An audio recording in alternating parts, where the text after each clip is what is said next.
Olá, cursistas! Sejam todos muito bem-vindos. É um prazer estar aqui com vocês. Eu sou a professora Tiara Sodré. Daremos continuidade à disciplina Seminário Temático 1. Peço que em nossas aulas vocês estejam munidos de papel e caneta para quando surgir alguma dúvida, vocês anotarem e depois apostarem no nosso Fórum Tira Dúvidas, já aproveitando a oportunidade para relembrá-los que haverá um Fórum Tira Dúvidas para as nossas aulas. Então postem as dúvidas nos fóruns pertinentes à aula, certo? E para que tenhamos um bom resultado, será necessário a dedicação de vocês nos estudos e na sala virtual também. É importante que vocês leiam todo o conteúdo disposto no ambiente. Vamos então iniciar? Trabalharemos então o Seminário Temático 1 e o objetivo da nossa aula de hoje é trabalhar com deliberação pública o papel dos conselhos participativos. É entender e compreender que o controle social pode ser feito individualmente por qualquer cidadão ou por um grupo de pessoas. Os conselhos gestores de políticas públicas são canais efetivos de participação que permitem estabelecer uma sociedade na qual a cidadania deixe de ser apenas um direito e passa a ser uma realidade. Certo? Assim, a importância dos conselhos está no seu papel de fortalecimento da participação democrática da população na formulação e implementação de políticas públicas. Então, em nossas aulas, trabalharemos aqui hoje alguns conceitos fundamentais. Abordaremos uma breve definição do conselho, o papel que os conselhos têm na engenharia democrática e pluralista, como isso ocorre no novo desenho após a Constituição de 1988, os potenciais distributivos inclusivos democráticos dessa engenharia, ao mesmo tempo em que se leva em consideração alguns mecanismos que deveriam ser aperfeiçoados para o efetivo e melhor desempenho dessas novas considerações republicanas e democráticas. Certo? Gente, os conselhos municipais de políticas públicas, também chamados de conselhos participativos, fazem parte hoje de uma engenharia extremamente moderna e importante, da relação entre Estado e sociedade que se configurou no Brasil a partir da Constituição de 88.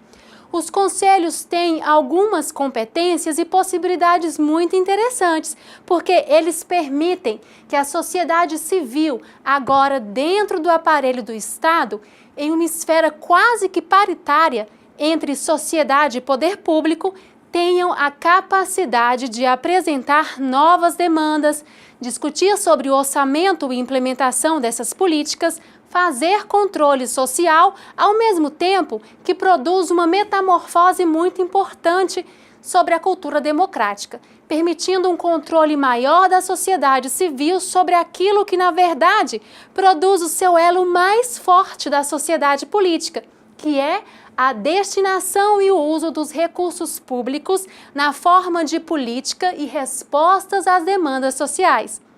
Então, a conceituação da palavra conselho, a princípio, apresenta um aspecto muito curioso, pois a sua origem nos remete a uma palavra que vem de uma outra tradição gráfica, que é a palavra conselho escrita com a letra S no lugar do S. Da letra C, desculpa, gente, no lugar do S. A palavra conselho vem do português mais arcaico, mais culto. Mas, conselho, se a gente for pensar, nós estaremos falando de qualquer tipo de conselho. Nós estamos falando de conselhos participativos e, obviamente, o ambiente deles refere-se ao ambiente da política, certo? Então, se analisarmos a história dos conselhos, eles provavelmente são a mais antiga experiência do exercício da política que os homens tiveram até hoje. Se olharmos em geral, teremos os exemplos de clãs, tribos, vilas, pequenas unidades de organização que são todos os processos de construção da civilização humana. Todos esses aglomerados de pessoas sempre tiveram que criar um certo espaço em um certo grupo de espaço ou de pessoas que foi responsável por tomar a deliberação daquilo que seria a melhor solução para um determinado problema, em relação ao conjunto das necessidades ou dos interesses da coletividade. Faz sentido até aqui? Então, fazendo uma retrospectiva das aulas de história que tivemos no primeiro e no segundo grau, vocês lembram do Conselho de Anciãos? Os conselhos de Gerontes na democracia grega? Como funcionavam? Assim, olha, vocês juntavam pessoas da sociedade que não era especialista em nada, apenas participavam dos conselhos por alguns movimentos particulares. O primeiro deles, porque pertenciam à comunidade. Então, temos aí a ideia de enraizamento. Por pertencer à comunidade, eu sou sujeito de direito, eu sou sujeito político. E o segundo movimento, eu sou invocado como representante dessa ideia de comunidade, a participar de um espaço de deliberação. Olha, e deliberação é uma palavra complicada, não é? Porque deliberação é simultaneamente tomada de decisão com base em discussão. Não é apenas dominação, não é uma forma de autoritarismo. A ideia de deliberação carrega como pressuposto a ideia de que nós vamos discutir porque as ideias serão ventiladas, que as propostas serão enunciadas, as propostas serão discutidas, conflitadas, consertadas e elas tornarão depois em uma decisão. Mas deliberação é um processo de tomada de decisão. Então, nós temos muito que aprender com esses conselhos. Porque, se olharmos na literatura, alguns autores dizem que os conselhos participativos no Brasil hoje têm um pezinho aí naquilo que nós chamaríamos de democracia direta. Ou seja, uma forma de representar e de repensar na democracia direta aí. Vamos analisar? Olha, a democracia direta é a experiência histórica mais antiga que nós temos. Dessa forma, o que nós fazíamos em uma situação de necessidade de tomada de decisão?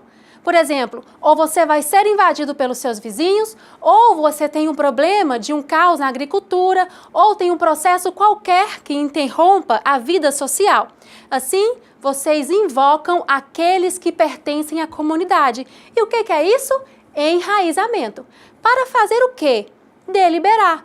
Tomar decisões em relação ao quê? Em relação aos interesses daquilo que nós consideraríamos os interesses da sociedade. Por isso que os conselhos participativos também são muitas vezes associados à ideia de esfera pública.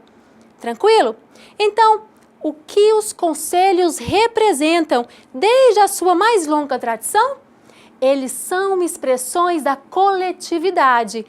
Por isso, a ideia de participação da sociedade civil. A sociedade civil é isso que o que nós chamamos de coletividade. E o que são conselhos?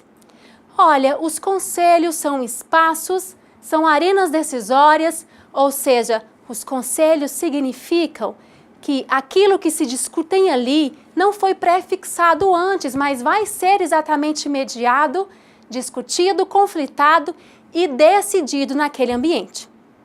Então, é um lugar de quê? De tomada de decisão. São arenas ou locos de ação política, certo? Então, o que os conselhos fazem? Vamos olhar. Eles invocam a ideia de interesse público ou de interesse coletivo. Nós chamamos de interesse coletivo, mas interesse coletivo é uma palavra muito antiga mesmo. Vem de polis, de tivitas, é público, é político. Então, falar em interesse coletivo ou interesse público estamos falando a mesma coisa, porque aquilo que é coletivo pertence a todos. Aquilo que pertence a todos é coisa pública. E aquilo que é a coisa pública é o que nós chamamos de interesse público na modernidade. Certo? Tranquilo, né? Esse é o primeiro conceito que precisa estar bem claro, ok? Podemos continuar?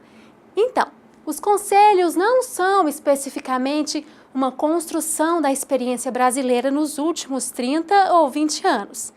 Os conselhos são os processos mais antigos de tomada de decisão que nós temos. É no conjunto das sociedades e eles sempre implicam a ideia de discussão, de diálogo, de tomada de decisão de um ponto para frente.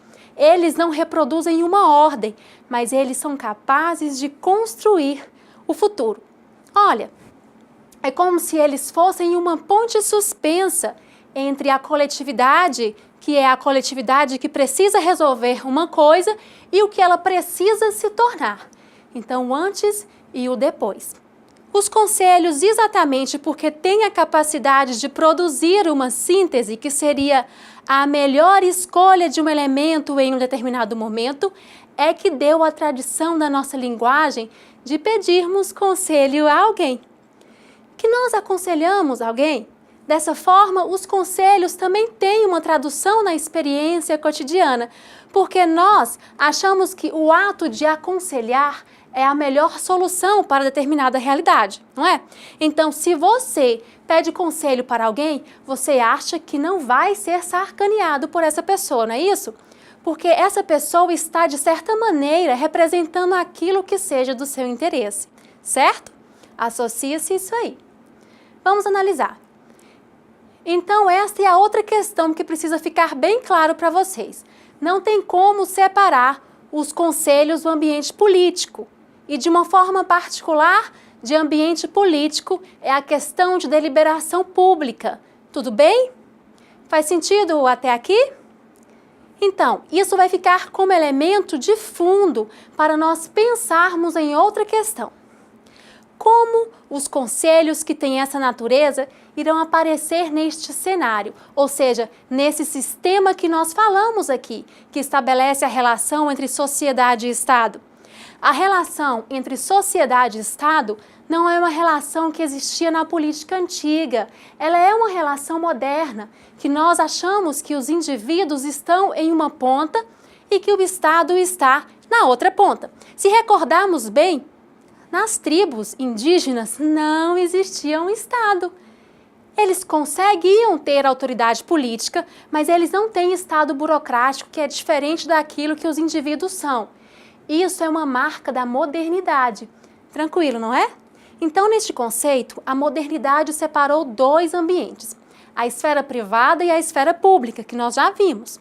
Então, na esfera privada, os indivíduos somos nós, cada um com seus interesses econômicos, partidários, valores, morando em lugares distintos, com gêneros, com sexualidade, com convicções religiosas e outros vários.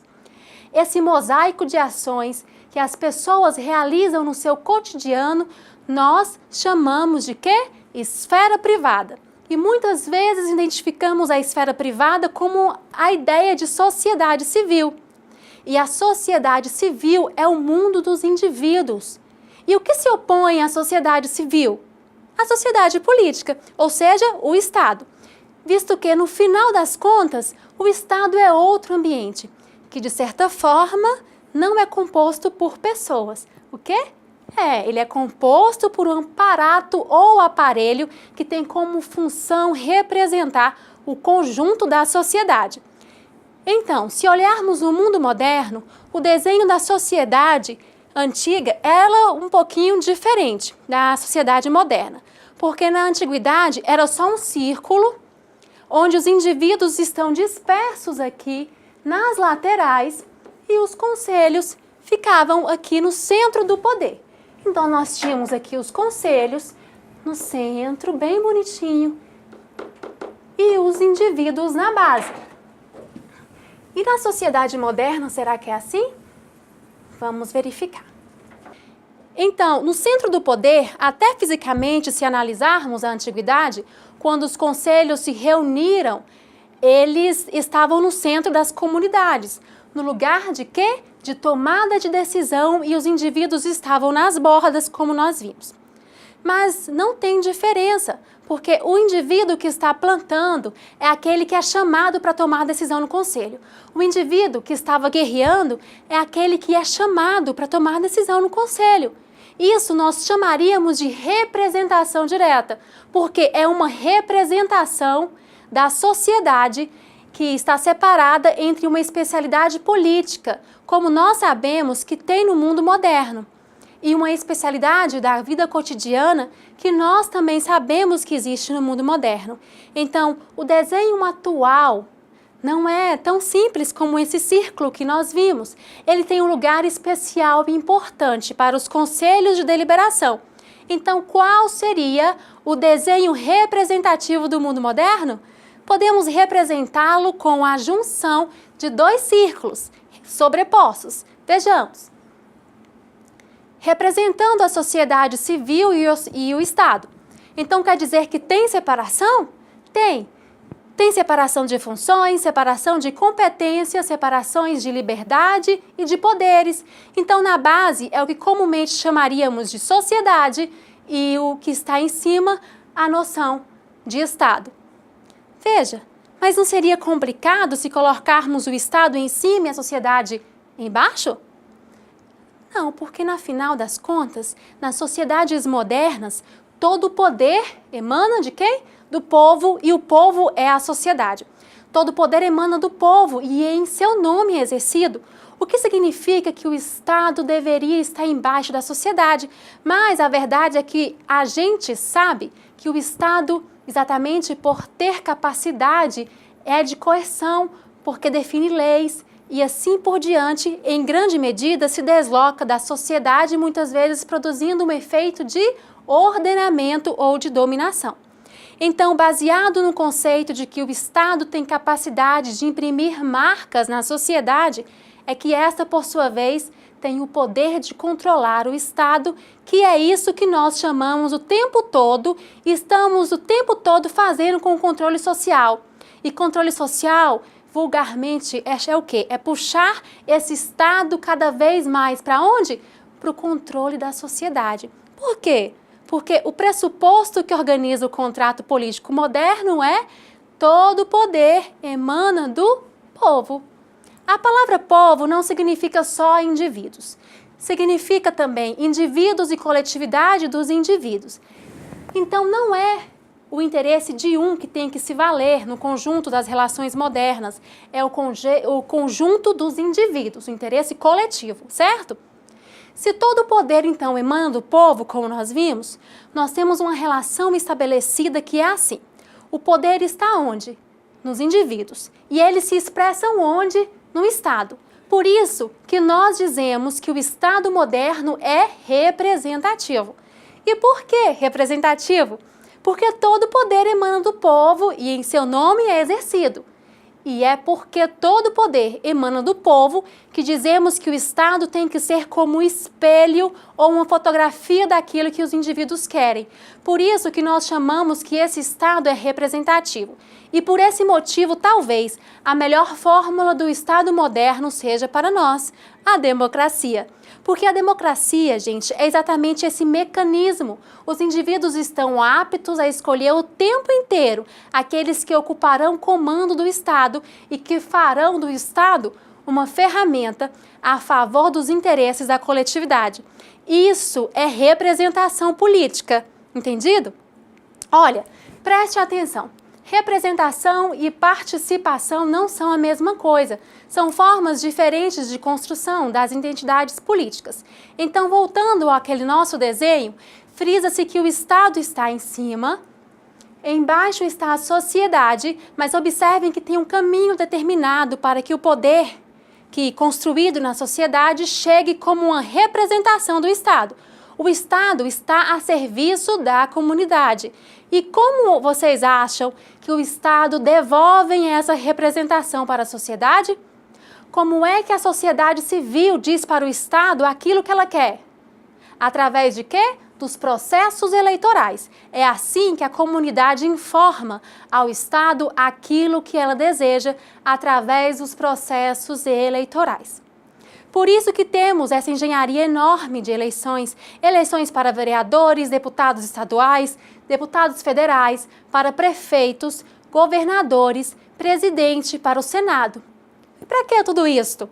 Para que a sociedade tenha flexibilidade, capacidade e dinâmica de o tempo inteiro estar dizendo para o Estado o que ele deseja, visto que o que a sociedade deseja pode mudar de configuração de um mandato para outro, de um momento para outro, de uma situação para outra, concordam? Porque a agenda política é uma agenda muito rápida. Então, por isso que existe uma engenharia política para lidar com esse escoamento do que a sociedade diz para o Estado, o que ela quer ou não fazer. Como ela sinaliza a ação do Estado? Isso também tem que ser feito. E de que maneira nós fazemos essa transição entre sociedade e Estado? Através do processo eleitoral. Então, voltando ao nosso desenho, esse espaço que surgiu aqui, que é a intersecção entre os dois conjuntos, representam o quê? São o que nós chamamos de mecanismos de escoamento entre as demandas da sociedade e as decisões do Estado. Como é que a sociedade envia informação para o Estado? Através dos processos eleitorais, certo? Agora, os processos eleitorais que todo mundo pensa que é uma coisa, na verdade, não é só uma coisa, são duas. Vamos analisar um pouco mais. Vamos pensar sobre os conceitos da sociedade civil, do conjunto de pessoas que nós convivemos aí, no nosso local de trabalho, no nosso local de estudo, no município em que vivemos. Existem quantos tipos de pessoas? Quantos tipos humanos de interesses estão representados? Muitos, não é? Então, se olharmos a palavra sociedade civil, é apenas um conceito. Sociedade civil é uma abstração conceitual porque analisa a sociedade, perceberemos que ela é feita de várias outras coisas. Então, ela é feita de pessoas que são, olha lá, quadradinhas, ela é feita de pessoas que são redondinhas, ela é feita de pessoas o quê? Estrelinhas, ela é feita de pessoas que são pontos de interrogações, ela é feita de pessoas que são pontos de exclamação. Vocês concordam com isso? Gente, homens e mulheres, como essas clivagens básicas, homens e mulheres não são a mesma coisa. Pessoas em idade adulta e pessoas na terceira idade não são as mesmas coisas. Dessa forma, a sociedade civil é uma abstração. E por que ela é uma abstração? Porque ela é um enorme conjunto de variáveis, enorme. Como que a engenharia política fez para traduzir essa enorme diversidade em uma centralidade administrativa? Olha lá nosso desenho de novo. Porque o Estado tem que fazer várias coisas. Primeiro, responder às demandas dos diferentes grupos, olha lá, quadradinhos, redondinhos, estrelinhas. Depois, ele tem que, outra tarefa, que é proteger a totalidade. Ele tem que dar conta do conjunto da sociedade, ele tem que rever, tem que responder às demandas dos indivíduos e aos seus interesses, mas também tem que proteger os indivíduos dos outros indivíduos. Também tem que ter políticas para proteger os indivíduos da relação partidária. Então, o Estado tem compromisso com a parte e tem compromisso com a totalidade. As funções deles são enormes. E como o Estado resolveu isto? Criou uma divisão do nosso desenho, que foi aquela bolinha ali no centro que vocês viram. Porque uma parte do Estado é especialista em representar a diversidade. Qual que é? Qual é a parte do Estado brasileiro que representa os fragmentos? Vai fragmentar as pessoas segundo os seus interesses, as suas identidades e seus valores? Vocês sabem do que eu estou falando? É o legislativo. Nós colocamos aquele L para representar o poder legislativo. Por isso que as eleições do legislativo são chamadas de quê? De eleições proporcionais. Porque exatamente é proporcional. Olha, no nosso desenho, o número que está aqui não é o mesmo Eu não tenho o mesmo número de quadrinhos, nem um de bolinha. Temos várias pessoas de várias formas, certo? Por isso que no Brasil, as pessoas de direita ou pessoas de esquerda formam indivíduos do colégio eleitoral, vão para a urna, formam um contingente eleitoral que, por sua vez, coloca dentro do legislativo uma fotografia da diversidade social. Por isso que os partidos são o quê?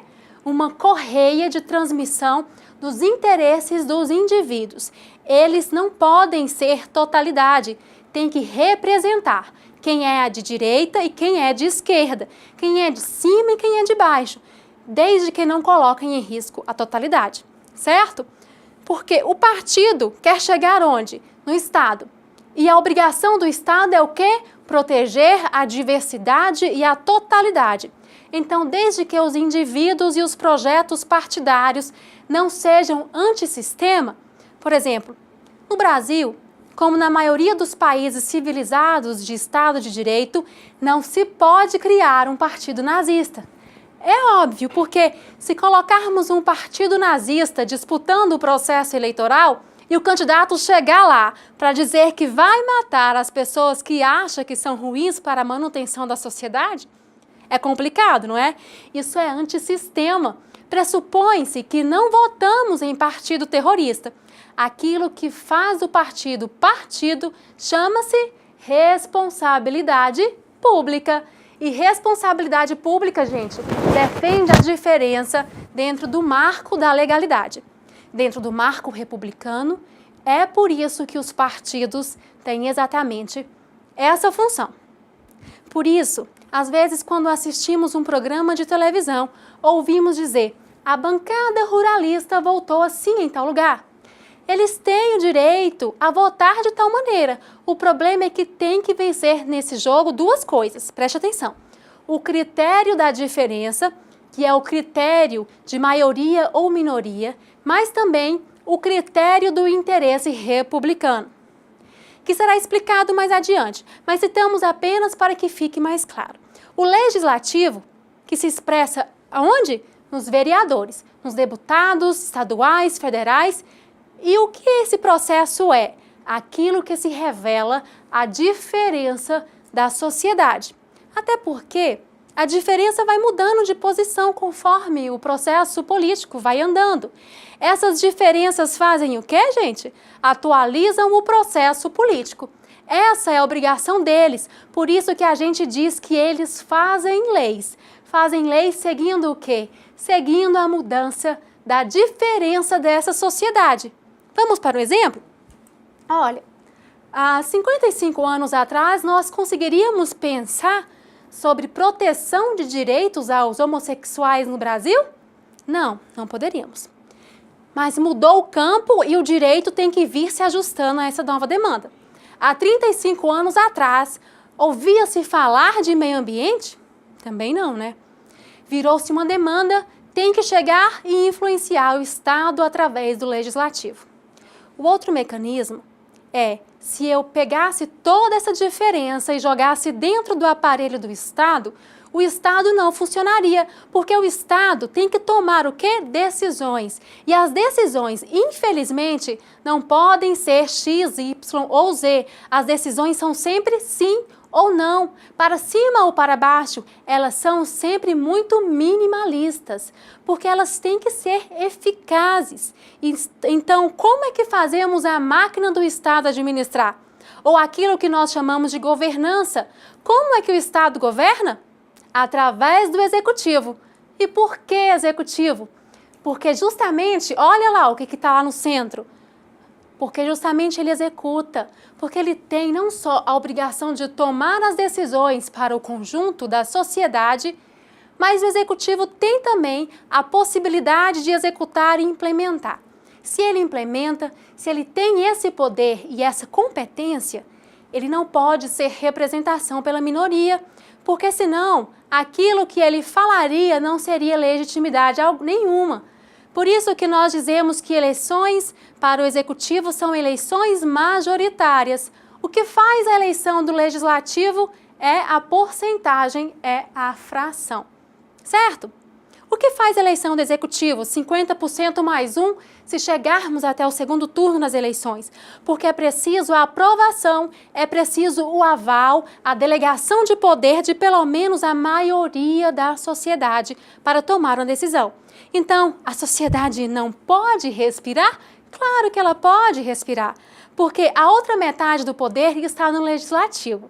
Se eu não respiro por uma ponta, eu respiro pela outra. E mesmo assim, se deixarmos a sociedade decidir que seja de uma maneira representativa, quer seja de uma maneira majoritária as suas realidades, então é possível um genocídio? É possível o totalitarismo? É possível o nazismo? É possível que a sociedade erre a mão em um momento de raiva, em momentos de tensão? As pessoas podem votar errado, não podem?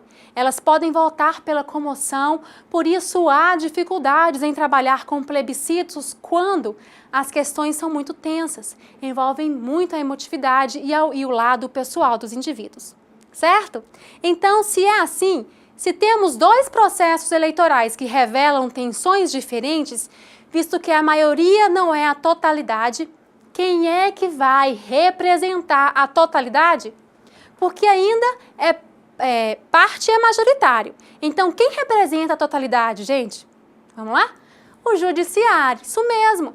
O judiciário, de alguma maneira, não representa a si mesmo. O judiciário representa o quê, então?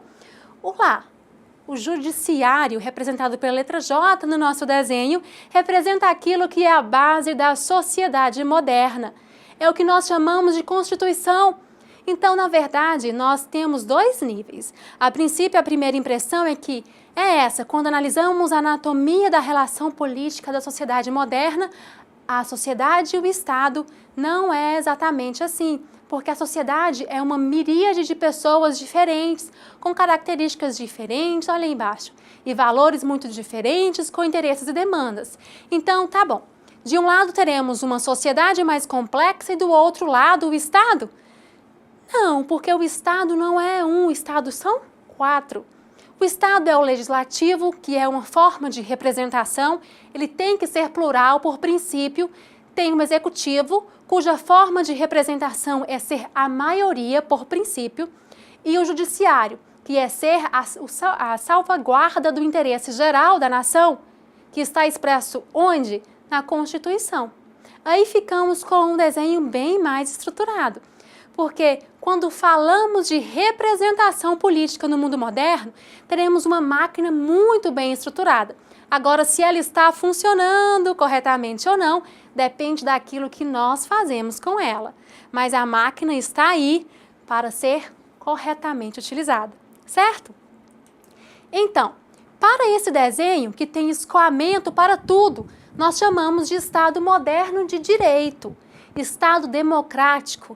Isso aqui chama-se freios e contrapesos. O que significa? Significa que eu pego o poder, centralizo, mas ao mesmo tempo eu vou fragmentando o poder em tantos pedacinhos que a tirania não possa se estabelecer.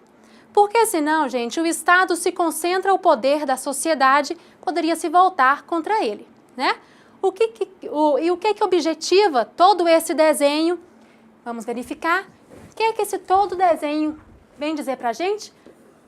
A ideia dessa palavrinha aqui, ó. A ideia de controle, correto? É isso que nós estamos o tempo todo almejando fazer. Na teoria, chamamos isso de controles democráticos, de controles institucionais. Controles do quê? Dos indivíduos sobre o aparato Estado. Tranquilo? Então, frisa-se que tudo na política moderna é uma representação. O poder está em nossas mãos. A gente não usa porque não quer. Usa pouco, usa mal. Estamos aprendendo a usar. Todo esse poder pode ser utilizado para nós. Veremos agora que a ideia de conselho vai apresentar sobre outra ótica, porque conselho vai resolver um problema que essa engenharia não tinha resolvido ainda. Cabe lembrar que no nosso caso brasileiro, todas essas instâncias ainda são atravessadas pela ideia de poder municipal, estadual e federal. Esse desenho que nós fizemos é o desenho do governo federal. Então, esse desenho se replicaria em cada esfera, certo? Mas a função é exatamente a mesma.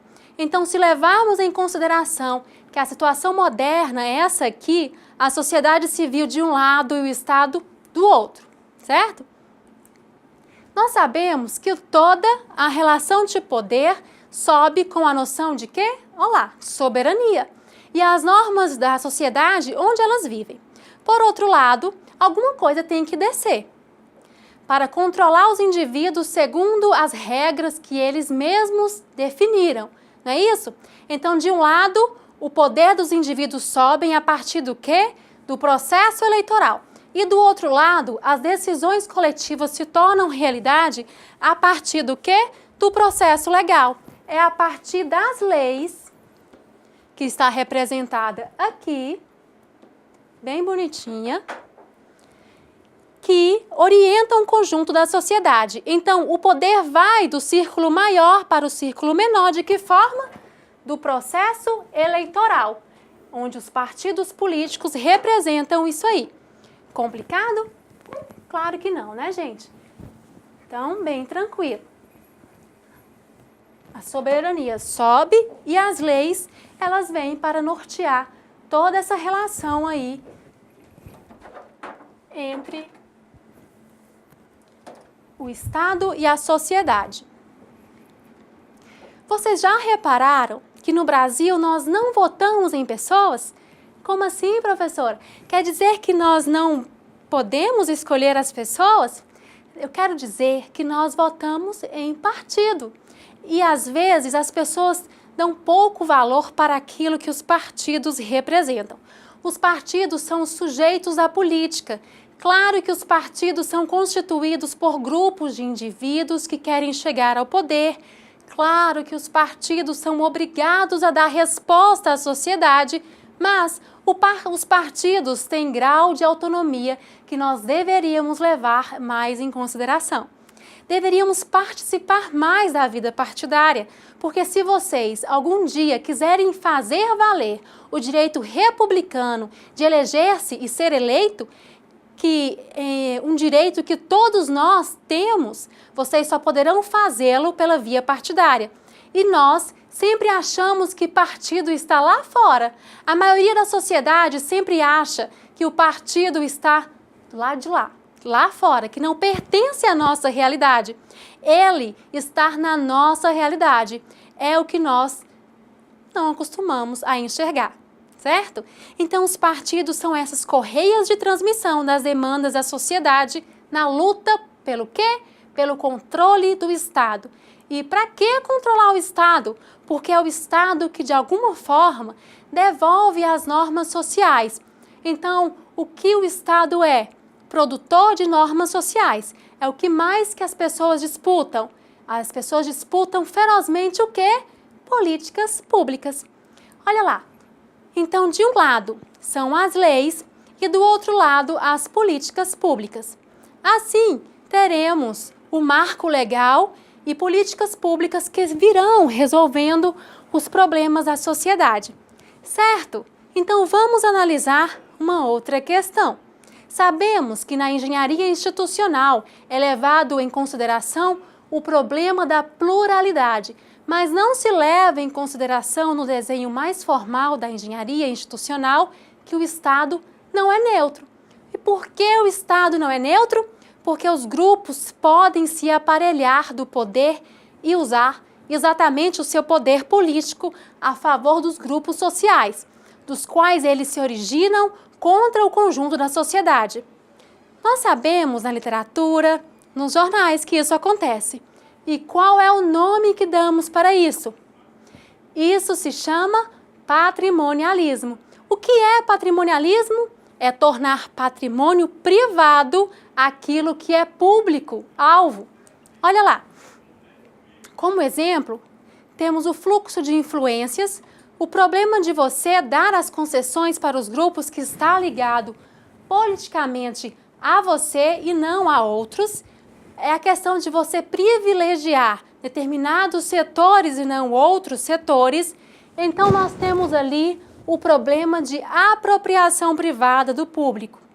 A literatura chama isso de patrimonialismo, que é feito pelas elites mais organizadas, pelas elites e pelas oligarquias na apropriação do aparato do Estado. Porque o Estado é muito rico e ele é capaz de premiar e punir atores.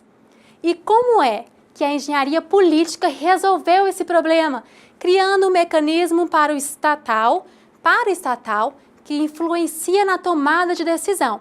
O que seria isso? Os conselhos. Os conselhos são metade Estado e metade sociedade civil. Não passa pela lógica dos partidos e passam a operar em outra cadeia, representação política, que não é mais aquela mediada pela arena eleitoral. Mas, afinal, o que são os conselhos municipais? Olha lá, os conselhos municipais e os gestores de políticas públicas são canais efetivos de participação que permitem estabelecer uma sociedade na qual a cidadania deixe de ser apenas um direito, mas passa a ser uma realidade. Dessa forma, ressalta-se que a importância dos conselhos está no seu papel de fortalecimento da participação democrática da população na formulação e implementação de políticas públicas. Conhecer esses instrumentos é fundamental para viabilizar a participação na sociedade, assim como reconhecer que ser conselheiro é exercer o protagonismo no processo de consolidação da democracia em nosso país, é vivenciar plenamente a cidadania, é cuidar de nossas cidades para quê? Para ser mais bem cuidado por elas. Os conselhos municipais são espaços poderosos, estão relacionados a todas as esferas do poder e a uma diversidade de temáticas. O legislativo, as câmaras municipais acompanham e influenciam diretamente suas dinâmicas e ações. O Poder Judiciário, principalmente na figura do Ministério Público e seus agentes municipais, é parceiro em diversas ações visando a garantir todos os direitos de toda a população.